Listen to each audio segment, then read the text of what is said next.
시편 93편 그리 길지 않으니까 우리 다 같이 한번 합독해 볼까요? 여호와께서 다스리시니 스스로 권위를 입으셨도다. 여호와께서 능력의 옷을 입으시며 띠를 띠셨으므로 세계도 견고히 서서 흔들리지 아니하는도다. 주의 보호자는 예로부터 견고히 섰으며 주는 영원부터 계셨나이다. 여호와여, 큰 물이 소리를 높였고 큰 물이 그 소리를 높였으니 큰 물이 그 물결을 높이나이다. 높이 계신 여호와의 능력은 많은 물소리와 바다의 큰 파도보다 크니이다. 여호와여, 주의 증거들이 매우 확실하고 거룩함이 주의 집에 확당하니 여호와는 영원 무궁하시리이다. 아멘. 예, 여호와께서 다스리시니 스스로 권위를 입으셨다. 하나님이 온 천하를 다 주관하시고 다스리시는 대주제이심을 말씀하시고요. 그가 여호와께서 능력의 옷을 입으시며 띠를 띠셨으므로 세계도 견고히 서서 흔들리지 아니하는도다. 능력의 옷을 입으시고 띠를 띠셨다. 뭐하러 그렇게 하셨는가? 세계를 다스리시고 그 가운데 악한 대적을 보수하시기 위해서 그렇게 하신 겁니다. 그래서 주의 보호자는 예로부터 견고히 섰으며 주는 영원부터 계셨나이다. 여호와여, 큰 물이 소리를 높였고 큰 물이 그 소리를 높였으니 큰 물이 그 물결을 높이나이다. 큰 물, 큰 물, 큰 물. 하나님이 주관하시고 다스려 가시는 이 세계의 모든 하나님의 도구들이죠. 그런 것들을 동원해가지고 다스리시기도 하고 보수하시기도 하고 심판하시기도 하고 하나님 말씀 한마디에 그 모든 것들이 움직여서 역사를 이루어내신다 그 말이에요. 자, 이렇게 하시는 하나님, 그 하나님의 역사들이 결국 하나님을 증거합니다. 하나님의 존재를 증거하고 하나님의 역사들을 증거합니다. 그래서 이렇게 마지막 결론으로는 이렇게 얘기합니다. 여호와여, 주의 증거들이 매우 확실하고 거룩함이 주의 집에 합당하니 하나님만이 거룩하심이 증명이 된 거예요. 그리고 하나님만이 전능자이심이 증명이 된 겁니다. 그래서 여호와는 영원 무궁하시리이다. 영원 무궁토록 하나님만이 여호와 되심을 증거한다. 이것이 바로 대적에 대한 보수를 강구하는 내용 가운데 들어있는 내용입니다. 다시 말하면 하나님이 이런 권능과 주권으로 세계를 다스리시고 대적을 심판해 달라고 하는 그러한 기도라는 거죠. 그렇게 이루어 주시면 하나님은 틀림없는 약속대로 이루시는 여호와이십니다. 라고 고백하는 그런 말씀이 되겠습니다. 자, 94편으로 넘어가죠. 94편은 주께서 오만한 대적은 심판하시되 교훈받는 백성은 구원해 달라고 강구하는 내용이 되겠습니다. 여호와여, 복수하시는 하나님이여, 복수하시는 하나님이여, 빛을 비추어 주소서. 예, 먼저 성경은 보수고요. 지금 성경은 복수입니다. 이 개역 개정판은 복수예요. 아주 노골적으로. 사실은 보수한다는 말은 어떻게 보면 좀 완곡한 표현인데 복수는 직접적인 말이죠. 하나님이 대적을 향해서 복수를 하신대요. 근데 이제 전에는 보수한다 그러면 하나님 원수 갚아주신다. 이 정도로 제가 표현을 해드렸는데 하나님이 직접 보수를 하신대요. 예.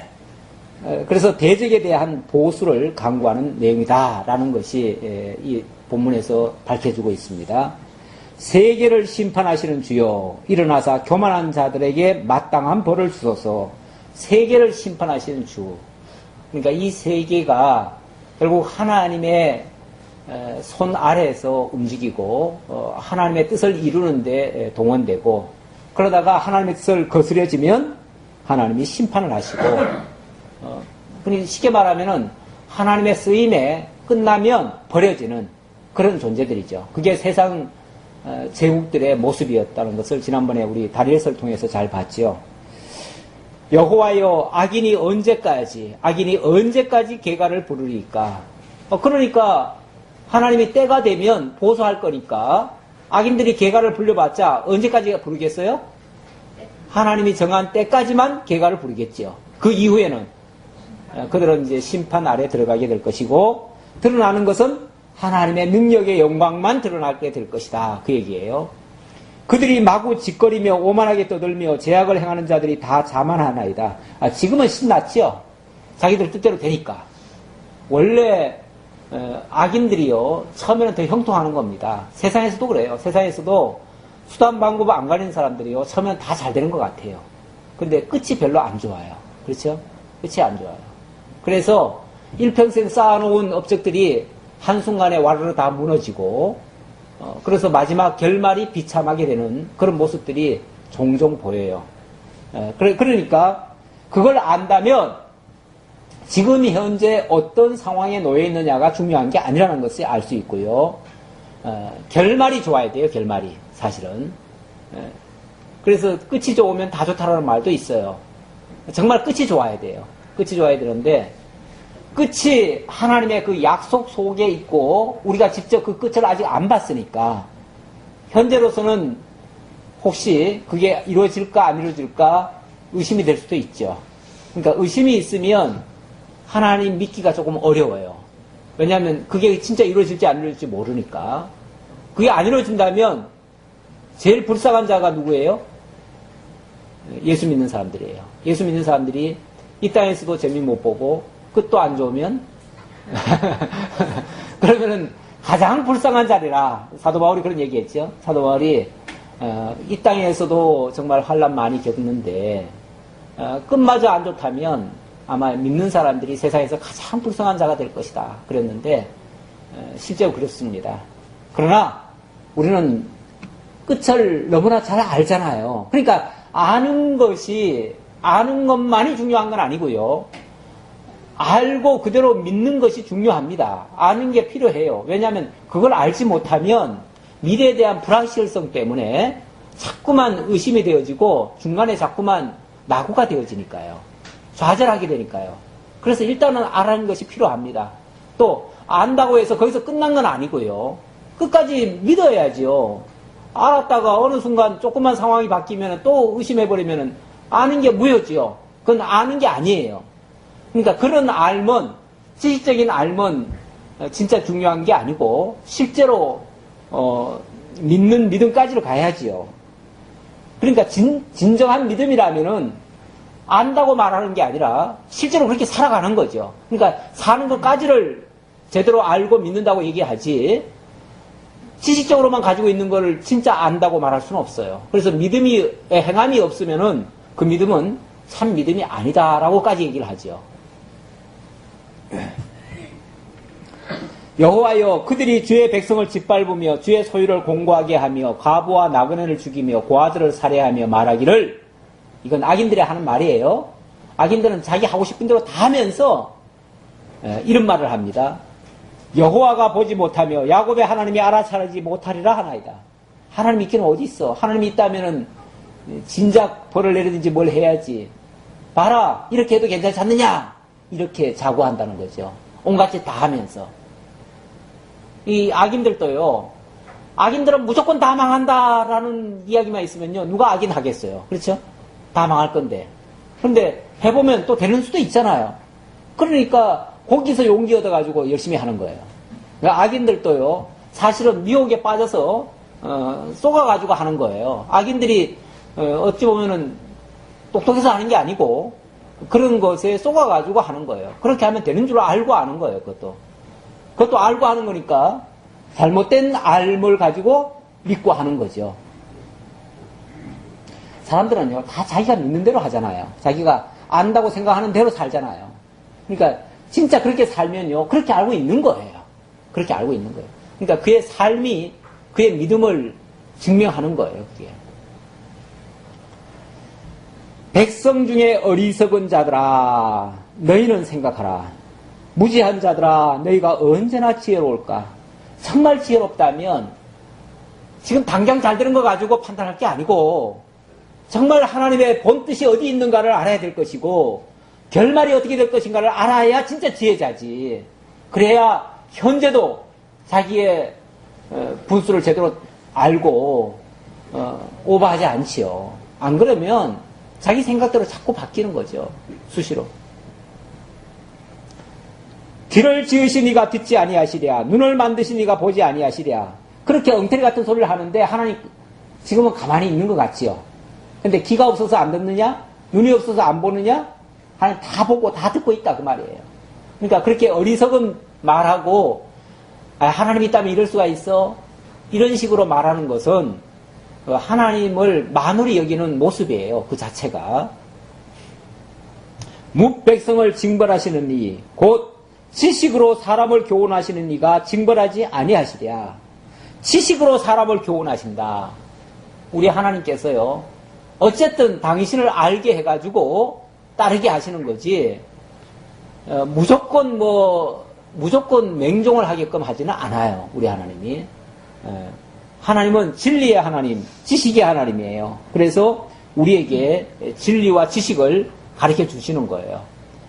그걸로 우리가 깨닫고 또 징벌도 당하고 마음의 채찍도 느끼고 경계의 교훈도 받고 이렇게 하는 거죠. 이렇게 다듬어 가는 거죠. 여호와께서는 사람의 생각이 허무함을 아시느니라. 예. 사람은 온갖 장기를 다 부리고 온갖 생각을 지 마음대로 다 하지만 하나님 다 보고 계셔요. 다 알고 계셔요. 얼마나 그 생각들이 허망한 건지를 다 알고 계셔요. 여호와여 주로부터 징벌을 받으며 주의 법으로 교훈하심을 받는 자가 복이 있나니. 그런데 진짜 복된 사람은요. 말씀 속에서 징계를 받을 줄 알아야 돼요. 깨달음이 있어야 돼요. 그 죄책감도 말씀 속에서 그러니까 죄를 깨달아야죠. 죄책감이라기보다도 죄를 깨달아야죠. 그래야 자기가 지금 얼마나 잘못된 길을 가고 있는지를 알고 돌이킬 수가 있는 거죠. 이렇게 주로부터 징벌을 받고 주의 법으로 교훈하심을 받는 자가 정말 복이 있다. 왜 복이 있는가? 이런 사람에게는 환난의 날을 피하게 하사 악인을 위하여 구덩이를 팔 때까지 평안을 주시리이다. 궁극적인 그 환난을 피할 수 있는 길로 인도하니까. 그리고 악인들은 결국 망하는 모습을 보게 될 거니까. 그래서 복이 있다. 그런가 하면 한편에서는요. 여호와께서는 자기 백성을 버리지 아니하시며 자기의 소유를 외면하지 아니하시리로다. 자기 백성은 절대 안 버린다. 그게 우리 성도들의 큰 자산입니다. 우리 성도들 솔직히 다른 건 자랑할 게 없어요. 그러나 하나님 나 붙들고 있다. 하나님 나 지키고 있다. 나는 하나님의 자녀다. 나는 하나님의 의로 말미암아 하나님의 나를 유업으로 받았다. 이런 어찌 보면 가장 단순한 그것이 우리에게는 엄청난 큰 힘입니다. 이런 생각을 가지고 있고 이런 믿음을 가지고 있는 자는 하나님이 절대 버리지 아니하신다. 자기의 소유를 외면하지 아니하시리로다. 그게 당신이 그렇게 삼으시려고 만들어 놓은 백성인데 왜 버리시겠어요? 심판이 의로 돌아가리니 마음이 정직한 자가 다 따르리로다. 의로 돌아간다. 하나님의 공의를 드러내는 그런 일이고 그 심판을 통해서 하나님을 깨닫게 하니까 마음이 정직한 자는 그 하나님을 따르게 될 것이다. 누가 나를 위하여 일어나서 행악자들을 치며 누가 나를 위하여 일어나서 악행하는 자들을 칠까? 예. 여호와께서 내게 도움이 되지 아니하셨다면 내 영혼이 벌써 침묵 속에 잠겼으리로다. 예. 아무리 의인이지만 오랜 동안의 그 환난과 그런 연단이 있다 보면요, 자기도 모르게 좀 좌절하고 낙심하는 그런 경우가 있습니다. 그럴 때에 정말 하나님이 지켜주셨다는 것을 알지 못한다면 일어설 힘이 없지요. 그때는 자칫하면 넘어지죠. 그런데 우리 하나님께서 나도 모르는 사이에 여호와께서 내게 도움이 되지 아니하셨다면, 그러니까 도움이 되셨다는 얘기죠. 도움이 되셨기 때문에. 그리고 내 영혼이 벌써 침묵 속에 잠겼으리로다. 만약에 도움이 안 됐다면 내가 벌써 망했을 텐데 하나님이 나를 망하지 않도록 보호하셨다 그 말이죠. 여호와여 나의 발이 미끄러진다고 말할 때에 주의 인자하심이 나를 붙드셨사오며 아 나는 죽겠다 나는 자칫하면 미끄러지겠다라고 생각할 그때에 하나님이 나를 붙드셨다는 거죠. 나도 모르는 사이에 하나님은 지켜주셨다. 내 속에 근심이 많을 때 주의 위안이 내 영혼을 즐겁게 하시나이다. 그러니까 우리는 말씀 믿고 견디다가 이제는 더 이상 못 견디겠다. 이제 쓰러져 죽겠구나. 이렇게 해서 끝나는구나. 라고 생각하는 그 순간에 하나님이 나를 붙드셨다는 거예요. 그러니까 절대 망하게는 하지 않는다. 그런데 당장 눈앞에 보이는 것은요. 악인이 잘 되는 것 같고 의인이 고난을 받는 것 같으니까 그것 때문에 우리가 가끔씩 좌절할 때가 있어요. 좌절하는데 좌절할 때쯤 되면 하나님께서는 다시 우리를 붙들어 주시는 그 모습이 또 남아있다는 거예요. 예. 20절입니다. 율례를 빙자하고 재난을 꾸미는 악한 재판장이 어찌 주와 어울리리까. 참 희한한 말씀이 다 있네요. 율례를 빙자하고 재난을 꾸미는 악한 재판장. 세상은요 불의하다 보니까 율례를 빙자해서 다시 말하면 법을 내세워 가면서 온갖 못된 재판을 다 하는 그런 재판장도 있어요. 엊그제 보니까 지난번에 그 군대 가가지고 칼빈 소총으로 M16으로 칼빈이 아니라 M16으로 3발을 맞고 죽은 사람이 있었어요.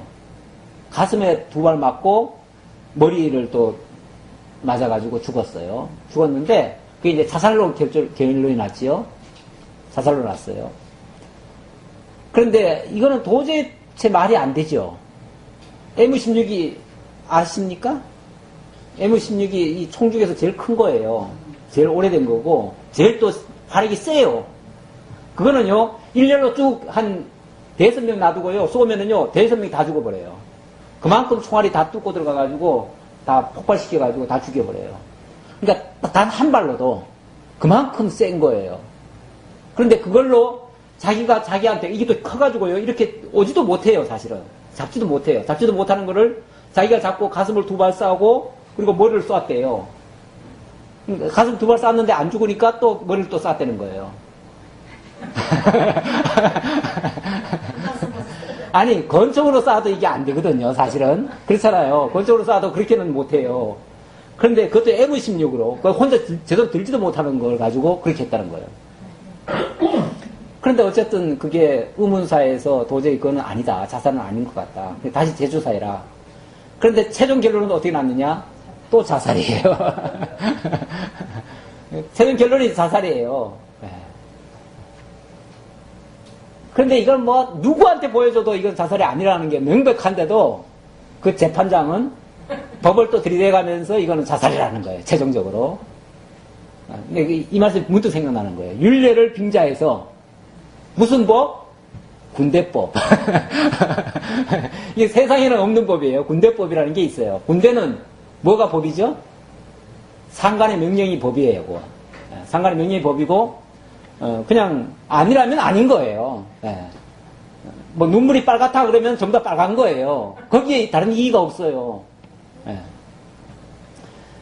이런 식으로 사실은 재판이 이루어지는 게 많습니다. 그래서 이 정권이 바뀌면은 재판이 갑자기 다 무효되는 것들이 많죠. 무효되는 게 많아요. 그러니까 그 정권 아래에서는 그게 법이었어요. 그런데 바뀌면 법이 또 바뀌는 거예요. 그러니까 율례를 빙자해서 악하게 재판하는 그런 재판장이 재난을 꾸미는 악한 재판장이 참 세상에는 많아요.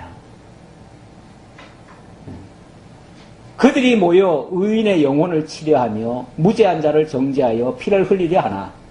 이런 무법한 자가 율례를 앞세가지고 의인을 갖다가 뭘 한다고요? 정죄를 한다. 의인을 정죄한다.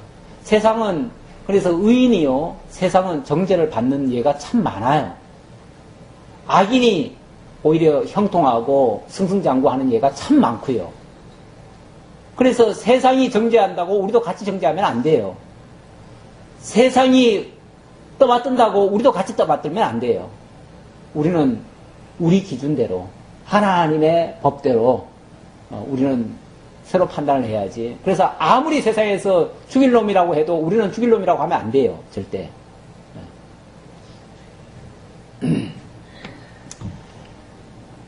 여호와는 자 그렇게 의인을 갖다가 그래 억울하게 하고 의인을 망하게 하는 예가 참 많은데 그러나 여호와는 나의 요새이시요 나의 하나님은 내가 피할 반석이시라. 하나님 안에 피해진 자에게는 세상의 그 어떤 율법도 세상의 그 어떤 재판장도 우리를 정죄할 수 없다. 오늘 오전에 그리스도 예수 안에서는 결코 정죄함이 없다는 그 말씀과 같은 이치죠. 예. 하나님의 내가 피할 반석이 되시니까 그리고 나의 요새가 되시니까 요새가 뭡니까? 에워싸고 있는 거죠. 나를 완전히 에워싸고 있으니까 그 속에 들어간 자에게는 아무도 정죄할 수 없다. 어떤 법으로도 정죄할 수 없다. 그런 이야기나 같은 말씀입니다. 그들의 죄악을 그들에게로 되돌리시며 그들의 악으로 말미암아 그들을 끊으시리니 여기 그들의 죄악이란 말은 그 악인들의 그 불의한 재판, 불의한 정죄 그 정죄는 누가 나를 쉽게 말하면 나를 정죄한다. 그러면 그 정죄가 내게 오는 게 아니고 내가 정죄를 당하는 게 아니고 나를 정죄한 그에게 정죄가 돌아간다 그 말이죠. 그가 결국은 죄를 짓는 거다 그 말이죠. 그러니까 우리가 사실 남 함부로 그 평가를 못해요. 악하다고 말을 못해요. 악하다고 얘기를 하면 그게 내가 의롭다라는 전제 하에 그 말을 하는 거거든요. 근데 하나님은 뭐라고 그러냐면 네가 더 나빠 그러는 거죠. 네가 더 나빠 그러면은 난 꼼짝없이 뭐가 되는 거예요? 내가 정죄했던 그 말로 내가 정죄를 당해버려요. 네. 이렇게 된다는 거죠. 그러니까 우리가 특히 하나님 안에 있는 자를 함부로 정죄할 수 없다. 이렇게 말씀드릴 수 있습니다. 그들의 죄악을 그들에게로 되돌리시며 그들의 악으로 말미암아 그들을 끊으시리니 여호와 우리 하나님이 그들을 끊으시리로다. 악인들을 하나님이 끊어주신다 그 말이에요. 그 악인들을 우리가 어떻게 대체할 수는 없어요. 우리가 막을 수는 없는데 우리 하나님이 끝끝내는 저들을 끊으시고 우리는 안전히 보호하신다. 우리 아까 권사님 기도하실 때에 노아의 방주 안에 있는 그 안전한 그들처럼 우리 하나님께서 이미 그리스도 안에 하나님 안에 있는 자에게는 결코 정죄하지 않아서 안전하게 보호해 주신다. 그런 뜻입니다. 자, 95편은요. 하나님 찬양을 강구하는 내용인데 결국 하나님이 이 모든 역사를 통해서 하나님만 찬양 받으시옵소서 그 얘기죠. 우리 보수에 대한 강구시 가운데 첫 번째 내용은 90편부터 92편까지는 선민에 대해서 하나님 긍휼을 베풀어 주소서 우리 택한 백성들에게 긍휼을 베풀어 주소서 하는 기도였어요. 그렇다면 지금 방금 살펴본 93편에서 94편까지는 하나님 저 대적들이 너무나 악인들이 많습니다. 저들에게 대해서 하나님 보수해 주십시오. 이렇게 악인을 보수해 달라고 기도했습니다. 그리고 이제 95편부터 102편까지는 하나님 이런 역사를 통해서 하나님만이 찬양 받으시옵소서 그 얘기예요. 하나님만이 찬양 받으시옵소서. 결국 이 모든 역사들은 하나님 찬양 받으시기 위한 그러한 역사들이다라는 것을 알 수 있습니다. 그러니까 세상은요 악인들이 있어야 돼요. 악인들이 있어야 끊임없이 선인들을 괴롭히죠. 그래야 하나님의 공의가 나타나서 저들을 심판하시죠. 그래야 하나님의 영광이 나타나서 선인들로 하여금 하나님 찬양하게 만드시죠. 그렇죠? 그러니까 이런 과정이 없으면요 우리가 하나님의 긍휼을 받는 것도 없고요 하나님 영광 깨닫는 것도 없고요 그러면 하나님 찬양할 것도 없어요. 그렇죠? 그러니까 우리로 하여금 하나님 깨닫고 은혜 깨닫고 찬양하게 하려면 악인들의 그런 행위하는 모습들이 있어야 된다 그 말이에요. 이걸 필요악이라고 그러죠. 악이지만 필요하다 그 말이에요. 필요악이에요. 필요악. 예. 세상에는 필요하지 않은 게 없어요. 그래서 다 필요해요. 오라 95편입니다. 95편의 내용은요. 대적을 보수하신 하나님을 찬양하며 그 음성에 순종하기를 간구합니다. 하나님이 대적을 보수하시면 그 영광을 깨닫고 찬양하게 되겠죠. 그리고 하나님이 그런 대적을 통해서 우리에게 경계해 준 바가 있습니다. 거기에 대해서 우리가 귀를 기울이라 그 말이에요. 교훈은 받아들여야죠. 하나님의 교훈 그거는 받아들여야죠. 오라 우리가 여호와께 노래하며 우리의 구원의 반석을 향하여 즐거이 외치자. 구원의 반석. 하나님께 노래하는데 뭘 노래하느냐? 구원의 반석을 향하여. 다시 말하면 하나님이 우리를 구원해 주신 그것에 대해서 찬양을 한다 그 말이에요. 우리가 감사함으로 그 앞에 나아가며 시를 지어 즐거이 그를 노래하자. 감사함으로. 하나님이 구원을 베푸실 때에 드러나는 것이 하나님의 은혜입니다. 하나님의 은혜의 손길, 하나님의 자비하심, 여기에 대해서 감사하며 최대한 그 감사를 극대화하기 위해서 뭘 합니까? 시를 지어 노래하자 그 말이에요. 시를 지어 노래하자. 이 시라고 하는 거는 응축된 거 아닙니까? 그렇죠? 예. 하나님의 그 역사라든지 하나님의 능력이라든지 하나님의 그 자비하심을 갖다가 아름다운 표현으로 아름다운 말로 이렇게 정제해 놓은 것이 시입니다. 그러니까 그렇게 최대한 응축시켜서 하나님을 최대한 짧은 몇 마디로 하나님을 최대한 드높이는 그렇게 드높이자 그 말이에요. 왜 그렇게 드높여야 되는가? 여호와는 크신 하나님이시요 모든 신들보다 크신 왕이시기 때문이로다. 왜 그렇게 찬양을 하냐면은 하나님이 대적을 무찌르시고 보수하실 때 그때 드러난 그 역사들 그것들이 하나님의 크심을 드러냈기 때문에 그리고 모든 대적들의 그 신들보다도 더 강한 것이 드러났기 때문에 그래서 하나님을 찬양할 수밖에 없다 그 말이에요. 땅의 깊은 곳이 그의 손안에 있으며 산들의 높은 곳도 그의 것이로다. 바다도 그의 것이라 그가 만드셨고 육지도 그의 손이 지으셨도다. 이 세상 삼라만상 그 어느 것도 하나님의 영역을 벗어난 것은 없습니다. 하나님의 뜻을 거스릴 수도 없고요. 그러니까 그 모든 것들이 결국은 하나님의 말씀에 순종해서 당신의 영광을 드러내는 일에 쓰여졌습니다. 그러니 그것들을 보면서도 과연 우리 하나님은 위대하시다. 우리 하나님은 크시다. 이 모든 것을 주관하시는 하나님이시구나. 이렇게 찬양할 수밖에 없다고 말이에요. 오라 우리가 굽혀 경배하며 우리를 지으신 여호와 앞에 무릎을 꿇자. 그 크신 하나님 앞에 무릎은 무릎 꿇어야지가 아니라 꿇어지는 거죠. 네, 꿇어져요. 어떻게 그분 앞에 우리가 고개를 뻣뻣이 들 수가 있어요. 정말 대단하십니다. 정말 위대하십니다. 정말 하나님은 한없이 크십니다. 온 세계를 다 굴복시키는 그 하나님 앞에 어떻게 우리가 무릎을 안 꿇냐 그 말이에요. 그런 하나님을 깨달았기 때문에 그래요.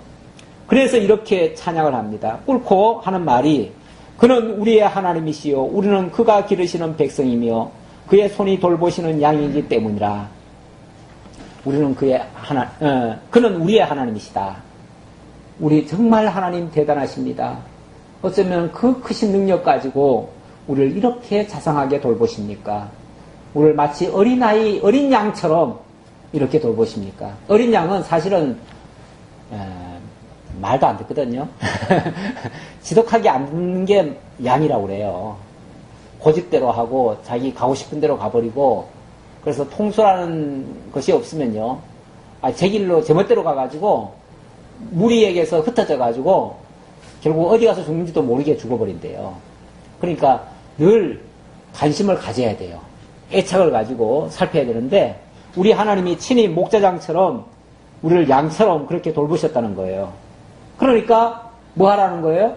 그의 음성이 나거들랑 그의 음성에 귀 기울여서 듣고 따라와라 그 말이죠. 너희가 오늘 그의 음성을 듣거든 너희는 무리바에서와 같이 또 광야의 마사에서 지냈던 것 같이 너희 마음을 완악하게 하지 말지어다. 그런데 이스라엘 백성들에게는 아주 나쁜 추억이 있죠. 무슨 추억이 있습니까? 일찍이 하나님께서 이스라엘 백성들을 정말 어여삐 여겨가지고 애굽 땅 종되었던 집에서 이끌어내가지고 광야로 구원해 내셨어요. 그래서 여기서 하나님을 섬겨라. 그래 놨더니 어떻게 했어요? 시시각각 그냥 마음도 변하고 지 마음대로 행동하고 그리고는 하나님을 계속 대적을 했어요. 그래서 하나님은 쓴물을 주시기도 하고 또 여러 가지 어려움을 주셨죠. 그 광야에서 40년간 헤매도록 만드셨죠. 그게 너희들에게 어찌 보면 경계의 거울로 주신 거다. 그때 말 안 듣다가 어떻게 됐느냐? 너희들 다 망했지? 그러니까 이제부터라도 뭐하라? 하나님의 음성이 들리거들랑 들어라 그 말이죠. 그 음성에 귀를 기울여라 그 말이죠. 그때에 너희 조상들이 내가 행한 일을 보고서도 나를 시험하고 조사하였도다. 좋은 의미에서 시험하고 조사한 게 아니라 하나님 거역하려고 사사건건 대적하고 트집 잡고 원망하고 불평하고 짜증내고 이렇게 했다는 거예요. 그래서 내가 40년 동안 그 세대로 말미암아 근심하여 이르기를 그들은 마음이 미혹된 백성이라 내 길을 알지 못한다 하였도다. 마음이 미혹된 백성이라. 어디에 미혹이 됐어요? 물론 뭐 가까이는 그 원주민들한테 미혹이 됐을 테고 또 아니면은 끝에 따라오는 자들 맨 진 끝에서부터 그들에게 또 미혹되기도 해요. 다시 말하면 믿음 없는 자에게 이상하게 미혹이 돼요. 믿음 없는 자가요. 원래 아무리 영향력이 없는 사람도요. 영향력이 없다 보니까 아무리 날 도와주려고 해도 도움이 안 됩니다. 안 될 수가 있어요. 안 되는데 해를 끼치는 데는 도움이 잘 됩니다. 그러니까 득을 주는 데는 절대 도움이 안 돼도 해를 끼치는 데는 어마어마한 영향력을 줍니다. 그런 게 있어요. 그러니까 믿음이 없는 사람과 가까이 하다 보면 자기도 모르게 그 악영향을 받게 돼요. 그래서 자기도 휩쓸려 가게 돼요. 이게 이제 미혹된 백성이라는 얘기죠. 그러니까 그 광야에서 엎드려진 사람들도 사실은 그런 것에 미혹이 된 겁니다. 가나안에서 반야에 갔던 데도 마찬가지죠. 믿음 있는 사람 두 사람이 아무리 하나님의 말씀을 가지고 들이대고 얘기를 해도 그 말에 미혹은 안 되잖아요. 그 말은 따르지는 않잖아요. 미혹된다니까 무조건 나쁜 의미가 아니라 그 영향을 안 받잖아요. 그렇죠? 그 영향을 못 받는데 누구 영향을 받아요? 부정적인 말에는 영향을 잘 받아요. 그래서 안 됩니다. 한 사람만 안 된다 그래도 사실은 다 주저앉을 텐데 10사람이나 안 된다고 하니까 뭐 말도 못하게 그냥 다 주저앉아 버리죠. 그러다가 결국은 그 미혹에 다 넘어간 거죠. 미혹된 백성이라 내 길을 알지 못한다 하였도다. 미혹됐으니까 결국 미혹된 백성이 하나님의 길을 알 리가 없죠. 하나님의 길을 모르니까 하나님이 지도한 대로 가면은 어떻게 될지를 모르니까 결국 이대로 간 거죠. 그 길이 살 길 같아가지고. 그런데 그 길이 사실은 사망의 길이었고 죽음의 길이었습니다. 당장 눈앞에 보이는 거 가지고 우리가 자꾸 판단하면 안 돼요. 그래서 우리 하나님 뭐라고 그러셨는가? 그러므로 내가 노하여 맹세하기를 그들은 내 안식에 들어오지 못하리라 하였도다. 그래서 결국은 이스라엘 백성들 그 광야에서 40년간 다 쓰러져 버렸잖아요. 그래서 1세대들 다 죽고 안식에 들어가지 못했습니다.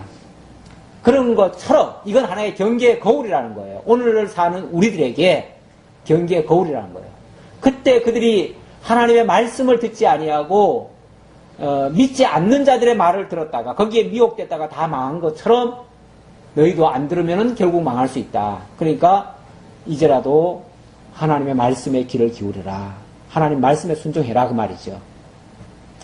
자, 96편 한 장을 더 보도록 하지요. 여기서는 여호와의 구원을 통해 드러난 영광을 새 노래로 찬양하기를 간구합니다.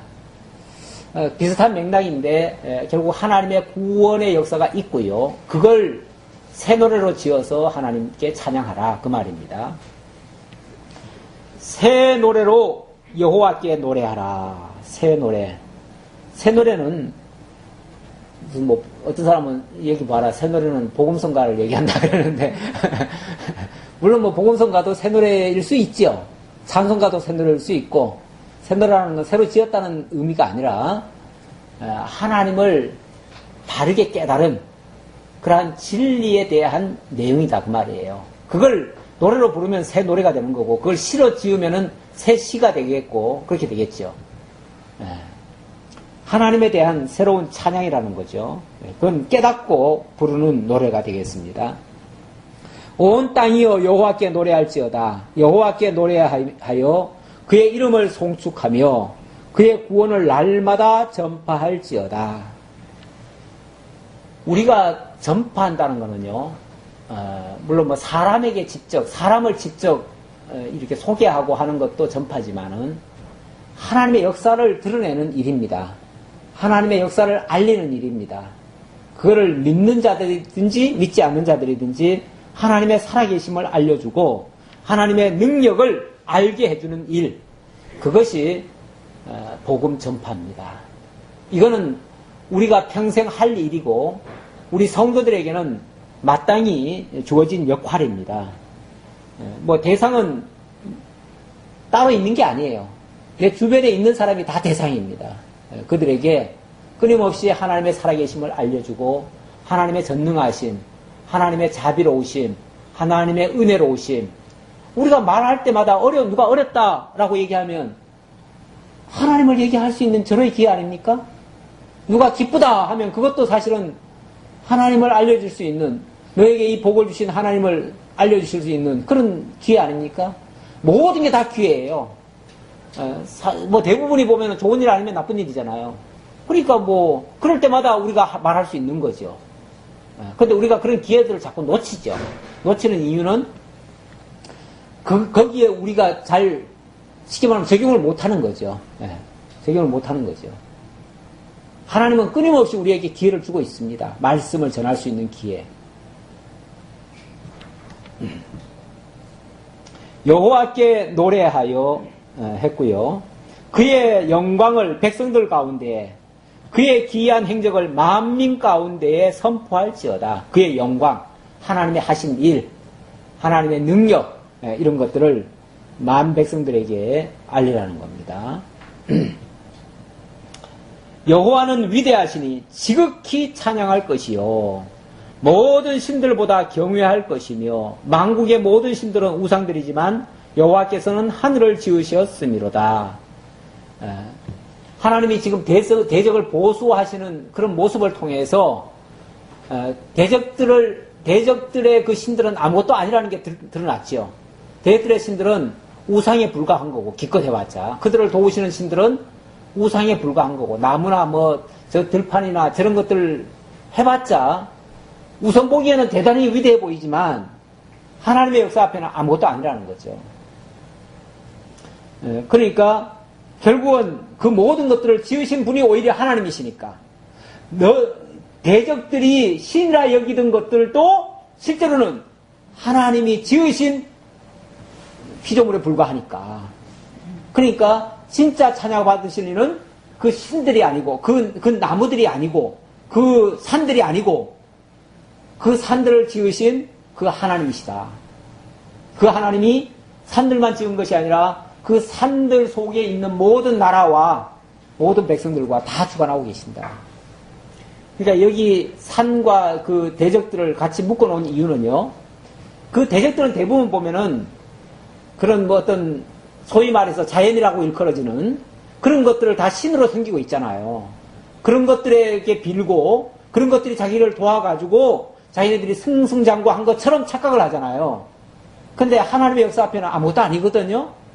그러니까 하나님의 영광을 보고 그 영광 앞에 다 무릎 꿇어라. 하나님이 진짜 이 모든 것들의 신이시다 라고 말씀하는 거죠. 존귀와 위엄이 그의 앞에 있으며 능력과 아름다움이 그의 성소에 있도다. 결국 하나님이 당신의 능력, 당신의 영광, 당신의 아름다움 드러내시려고 그 모든 것을 지으셨고 또 다스리고 계신다. 만국의 족속들아 영광과 권능을 여호와께 돌릴지어다. 여호와께 돌릴지어다. 하나님만 그 영광을 받기에 합당하신 분이시다. 다른 것들은 거기에 다 피조된 존재에 불과하니까 아무것도 아니다. 그것들에게 지금까지 영광을 돌렸지 다 헛거야 그 말이죠. 여호와의 이름에 합당한 영광을 그에게 돌릴지어다. 예물을 들고 그의 궁정에 들어갈지어다. 하나님의 그 이름, 하나님의 이름, 약속대로 자기 백성들을 구원해 주신 그 역사 앞에 하나님 찬양하는 것은 당연한 것이고 합당한 겁니다. 그러니까 그것을 깨닫고 그 하나님께 영광을 돌리기 위해서 성전에 들어가고 또 그 하나님을 높이기 위해서 그 하나님 앞에 예물을 드리고 이렇게 하라는 겁니다. 예물을 드린다는 것은 이 모든 역사가 당신 겁니다. 당신이 주신 겁니다. 이거 아닙니까? 이스라엘 백성들, 예를 들어서, 누굽니까? 아브라함이 소돔 전투에서 승리했잖아요. 그리고 많은 것을 노력해 왔더니 소돔 왕이, 야, 너 대단하다. 네가 노력했으니까 다 네 거다. 네가 가져라. 그랬죠? 그랬을 때, 뭐라고 그랬죠? 멜기세덱이 와가지고, 너에게 승리하게 하신 분은 저 하늘에 계신 하나님이시다. 그러니까 10분의 1을 하나님께 돌려라. 그 말은 네가 이게 취한 게 네가 취한 게 아니다 그 말이죠. 하나님 주신 거다. 하나님 주신 거니까 하나님께 10분의 1을 돌림으로써 하나님께 돌린다는 신앙 고백을 하라 그 말이에요. 그게 이제 하나님이 주인 되심을 인정하는 겁니다. 그래서 예물을 돌린다는 의미는 하나님이 이 모든 것을 주셨다는 것을 고백하는 신앙 고백이에요. 신앙 고백으로 예물을 드리라는 거예요. 그래서 구약에 보면은 성전에 올 때마다 예물을 드리라는 말도 있어요. 그게 왜냐하면 하나님 앞에 그걸 신앙 고백하라는 얘기예요. 단순히 돈을 얘기하는 게 아니고 하나님 앞에 내게 주신 모든 은혜가 하나님으로부터 왔습니다라는 것을 고백하라는 거예요. 사실은 모든 것은 그 고백에서부터 출발하는 겁니다. 신앙은. 내 힘이고 내가 했고 내가 이루었다라고 하면 하나님께 돌릴 게 없잖아요. 그렇죠? 그건 하나님을 거부하는 거나 마찬가지예요. 아름답고 거룩한 것으로 여호와께 예배할지어다. 온 땅이여 그 앞에서 떨지어다. 이렇게 하나님의 모든 역사가 하나님으로부터 말미암았고 하나님의 구원으로 이루어졌다는 것을 고백하는 것이 하나님께 드려지는 예배의 출발이라는 거예요. 거기서부터 예배가 이루어진다는 거예요. 예배라는 말이 원래 뭐죠? 예배라는 말이 하나님 앞에 엎드려 무릎 꿇는다는 얘기예요. 그러니까 내 모든 것을 다 하나님 앞에 내려놓고 하나님으로 말미암아 되어졌음을 고백하는 거예요. 모든 나라 가운데서 이르기를 여호와께서 다스리시니 세계가 굳게 서고 흔들리지 않으리라. 그가 만민을 공평하게 심판하시리라 할지로다. 이게 이제 하나님의 대적을 향해서는 보수하시는 모습이고요. 자기 백성들을 향해서는 긍휼을 베푸시는 모습이에요. 그걸 통해서 온 세계를 다스려 가시고 또 하나님의 공의를 보이시는 그런 역사들입니다. 자, 이렇게 되어지면 하늘은 기뻐하고 땅은 즐거워하며 바다와 거기에 충만한 것이 외치고 바깥 그 가운데 있는 모든 것은 즐거워할지로다. 당연히 찬송할 수밖에 없죠. 찬송이 되어진다는 거예요. 그때 숲의 모든 나무들이 여호와 앞에서 즐거이 노래하리니 그가 임하시되 땅을 심판하러 임하실 것임이라. 그가 의로 세계를 심판하시며 그의 진실하심으로 백성을 심판하시리로다. 네. 땅을 심판하시는데 뭘 근거로 해서요? 의를 근거로 해서, 그리고 당신의 진실하심을 근거로 해서, 결국 당신의 언약을 이루시고 자기 백성들을 거룩하게 하실 목적으로 이 모든 역사를, 대적 심판하시는 역사까지를 이루어 가신다. 이것이 하나님의 약속이고, 이 약속을 깨달은 백성들이 지금 먼 나라에 쫓겨가서 정말 죄 아래 놓여 있는 그 백성들마저도 이러하신 하나님을 깨닫고 하나님을 찬양하기를 간구하는, 그래서 대적을 속히 보수해서 자기 백성들이 돌아오고 또 돌아왔을 때는 하나님께 모든 영광 돌리며 하나님께 예물을 드리며 하나님 앞에 진정으로 예배하기를 간절히 소망하는 그러한 기도의 내용이었습니다. 기도하겠습니다. 아버지 하나님, 참으로 감사합니다. 언약 자손들이 깨닫지 못했을 때에는 하나님의 뜻을 거스리다가 먼 나라로 쫓겨가기도 합니다. 그러나 하나님께서 가르쳐주신 그 진리로 말미암아 다시금 하나님의 전능성을 깨닫고 또 하나님께서 반드시 대적을 보수하시고 자기 백성들 구원해 주실 것을 믿고 또 돌아가게 되면 반드시 이렇게 하나님 앞에 예물을 돌리며 하나님을 고백하며 하나님을 경배하겠다고 하는 이러한 신앙 고백을 드리고 있습니다. 이러한 모습을 통해서 우리들의 삶도 때때로 어려움을 겪기도 하지만 그 어려움 이후에 하나님의 살아계심을 깨닫고 오히려 하나님만을 전적으로 예배할 수 있는 저희 모두가 되게 하옵소서. 이제 세상으로 나아가고자 합니다. 한 주간 동안 이 들은 말씀이 우리의 삶을 지배하고 우리의 생활을 인도해서 참으로 하나님의 사람답게 또 믿음 있는 사람답게 모든 것을 다 이기고 극복하며 모든 것을 다 하나님 앞에 무릎 꿇리며 하나님께 영광 돌리고 찬양 돌릴 수 있는 우리의 참된 신앙이 다 되게 하옵소서. 예수님의 이름으로 기도하옵나이다. 아멘.